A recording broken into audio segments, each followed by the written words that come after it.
የኦሮሚያና የአማራ ክልል ጦርነቶችን ነው የምናየው። አብይ አህመድ ጎንደር ነበር። እዛም የተወሰኑ ነገሮችን አውርተዋል።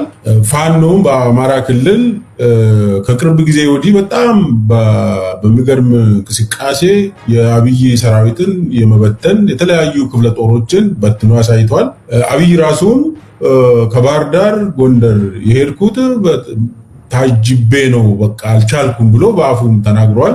መለስ ብሎ ደግሞ በኦሮሚያ አካባቢ ኦሮሞ ነጻነት ሰራዊት ጋር እየተወያየን ነው ብሎ የውሸት ፕሮፓጋንዳዎችን ለቋል። ለዛ ደግሞ የኦሮሞ ነጻነት ሰራዊት ምላሽ ሰጥተዋል፣ ውሸት እንደሆነ እሱንም እንገመግማለን። ግን ከአማራ ክልል እንጀምር።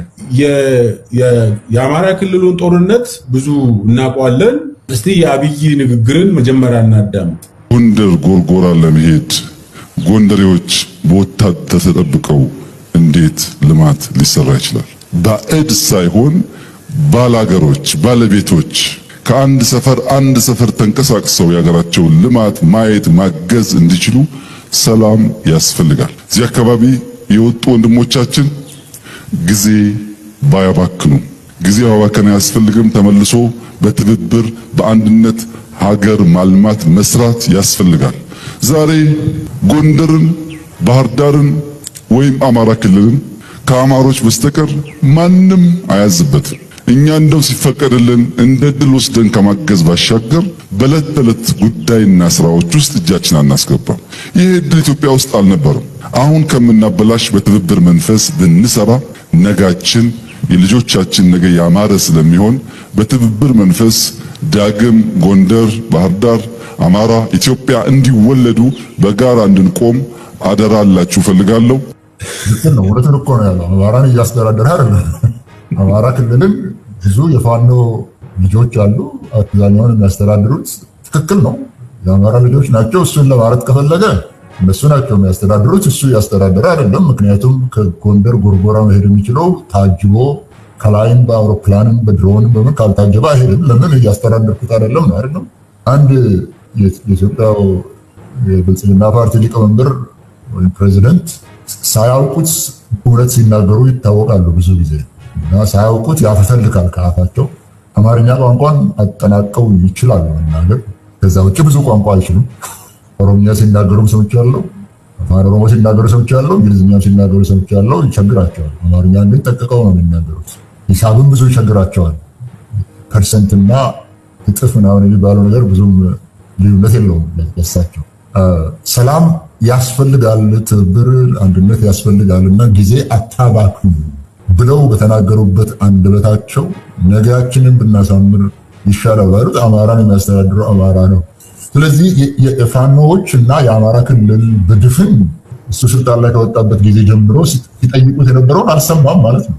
የአማራ ክልል አንዱ ጥያቄ እኮ ራሳችንን በራሳችን እናስተዳድር ነው። ለዚህ ነው የሚታገሉት፣ ለዚህ ነው የሚሞቱት። ለዚህም ደግሞ እየቀናቸው ያለው ህዝቡ ስለሚደግፋቸው የህዝቡ ከዋስ ስለሆነ ራሱን ማስተዳደር። አሁን እኚህ ሰውዬ አማራ ራሱን አስተዳደር ብለው የሚናገሩት የአማራ ክልል በኢህአዴግ ጊዜ ብዙ ፕሬዚደንቶች ነበሩት። አንድ ሁለት ፕሬዚደንቶች ናቸው ትዝ የሚሉኝ። አንድ ጎበዜ የሚባሉት ትዝ ይለኛል።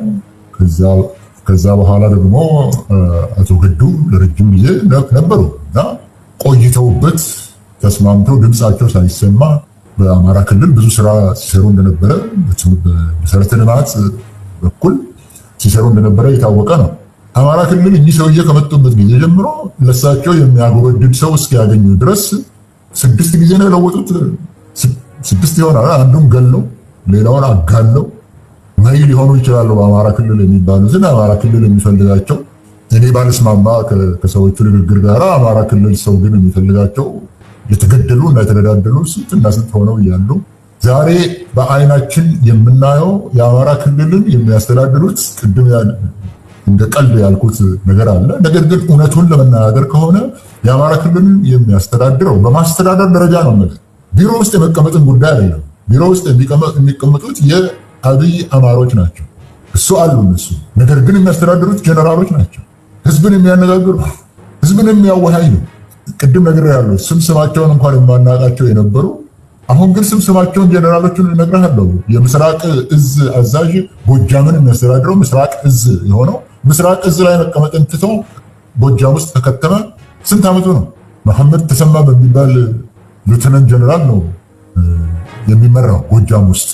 ሰሜን ምዕራብ የነበረው ብርሃኑ በቀለ የሚባል አናዘር ሉተናንት ጀነራል ነው የሚያስተዳድረው። ህዝብን የሚያወያየው፣ ጸጥታ የሚጠብቀው፣ ሁሉም ነገር የሚያደርገው በአማራ ክልል ውስጥ ጀነራል ነው።